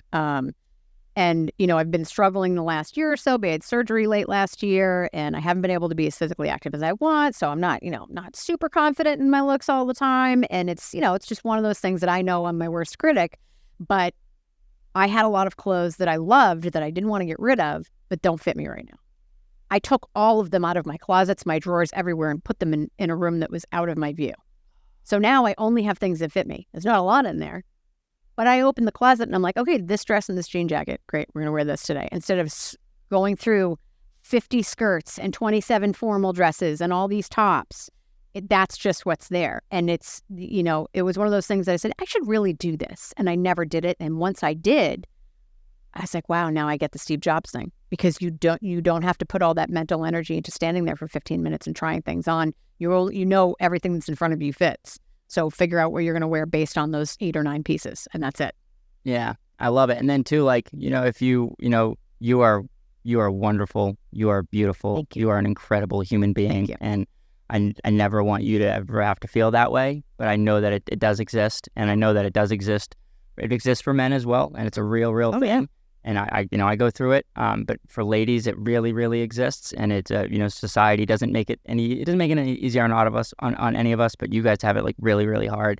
And I'm so glad that you're able to to move on from that, and from to your start to, at least because it sucks. It's like we shouldn't have to feel these negative feelings. I see my partner go through it all the time. With the clothes thing, and it's like we're all beautiful and our bodies change, and we should be able to age gracefully, and just love that for what it is. And we don't get to do that very much in this country. Especially now with apps and editing too. Now, everything is just so I see people that, I have not close friends, but I have people within my acquaintance circles that, filter their kids' photos, and not like a cute dog filter. They'll actually tweak their kids' pictures. And I'm like, your kid is going to have no idea, first of all, what they ever look like. And second of all, you're really setting them up for either body dysmorphia or some other really bad kids. Like a 5-year-old. Like, we're editing 5-year-olds' faces. Can we outlaw that? Can we make that illegal? Because it's just do what you want to you. But, I think that we already had a false societal standard of beauty, or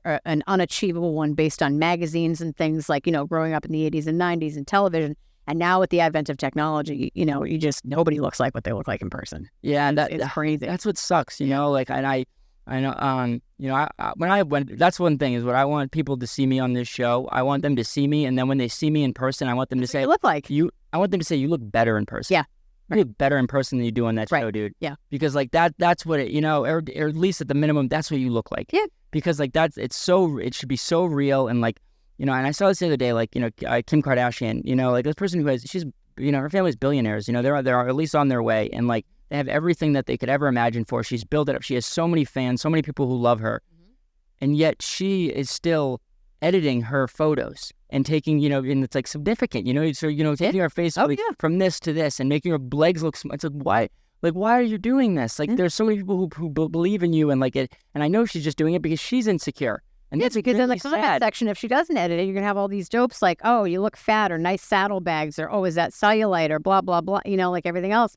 We're in a situation where you can't win. Yeah. You can't win. If you put out your authentic self, people are going to criticize you. If you edit yourself, people are going to criticize you, which is, that's why I'm kind of I don't want to be on social media at all. I don't even want, let me curate my email list and my website.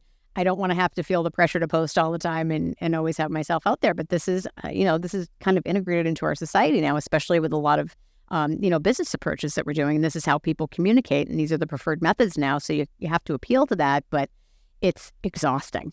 It's completely exhausting. Yeah, it's exhausting, and it's not always where I want to be spending my time. But it's if you focus on the good, if you focus on the great connectivity, and that's what I've been doing lately. And I don't get a ton of negative stuff. I'm not quite big enough yet to get the negative. I've had some negative stuff. A couple emails come. It doesn't take a lot though. Yeah, it can be one email or one comment that completely derails you, especially when you don't think we're getting some serious views for where we're at, but we're still we're still growing, and to get that email that I got back to say that stuff that I was saying was not in line with, being a pharmacist and all this. It's like, why do you have these negative? I've never met you before. Right. And like, so it's like, okay, I just need to push that away and learn that that's going to come, and I'm prepared for it. I'm very prepared for it, and just to use it and try to make it a positive thing and take the negative and just leave it at the door. And, and it's like, then, it's funny. It's like people have negative comments. And if like the person deletes those negative comments, they'll get called out for that. Right. It's like, well, what do you mean? I'm just trying to create a positive,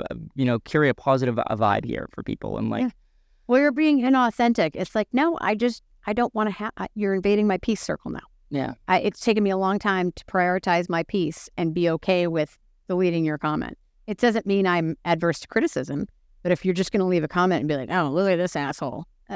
Okay, that doesn't serve anything. If you want to say, hey, I listened to your podcast and I have a couple of suggestions on how you might improve it. I didn't really care for this and here's why. Okay, great. You're going to write me a couple of paragraphs and send me something helpful. Awesome.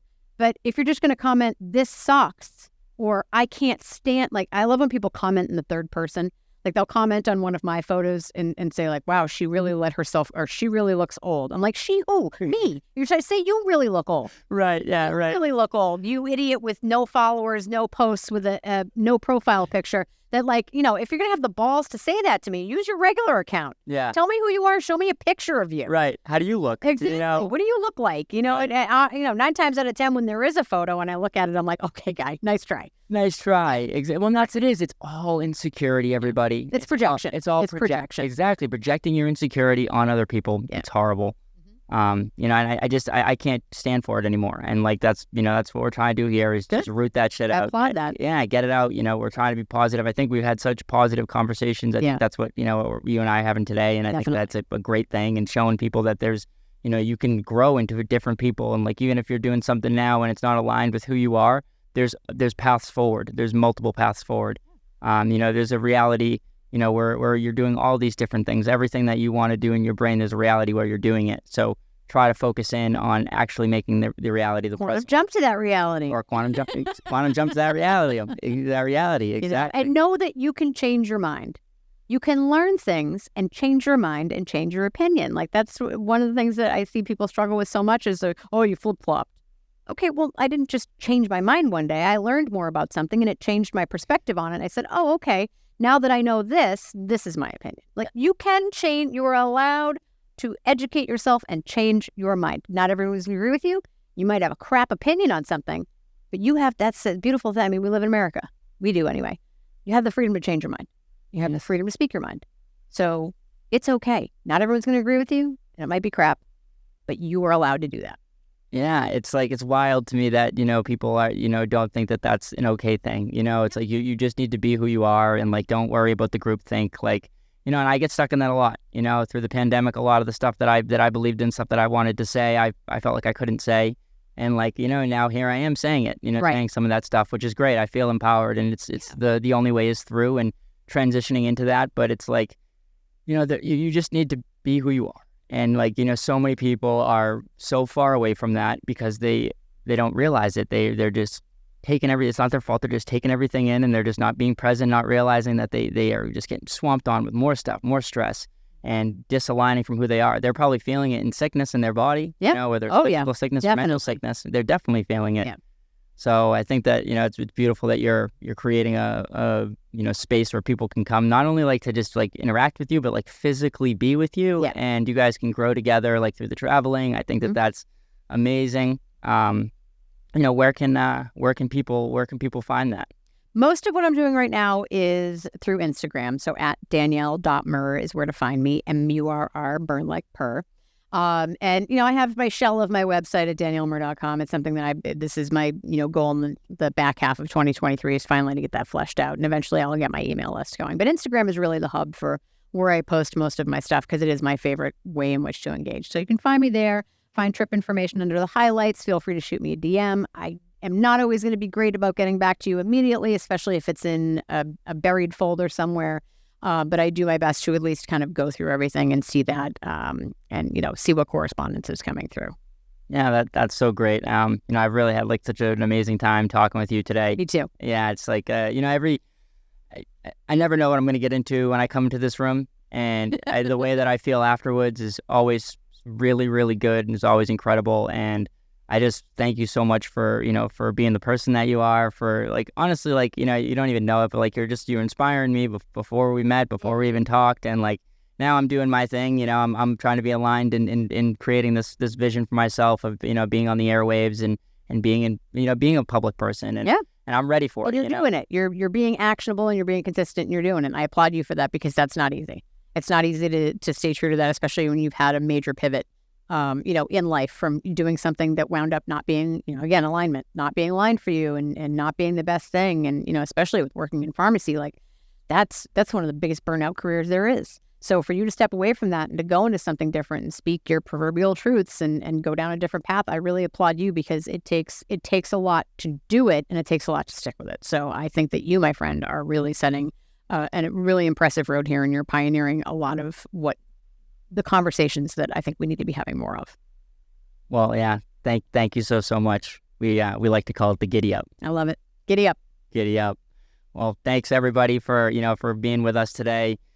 Danielle is an absolutely incredible person and just one of my favorite all-time guests. So definitely reach out to her if you have any questions, if you are interested in maybe traveling with her or checking out what she's up to. And just like the conversations that we had today, I know that she's going to be putting stuff out there into the future that's going to be so important for people to hear, especially about this neurodivergent stuff. The more that she goes into that and learns through herself and then shares her experience with others, I think that that's going to be so beautiful and so helpful. And it's going to help a lot of people be well. So, everyone just continue to do that and, have a happy day, happy life, and just continue giddying up, and we'll see you guys next week. Hell yeah. Bye.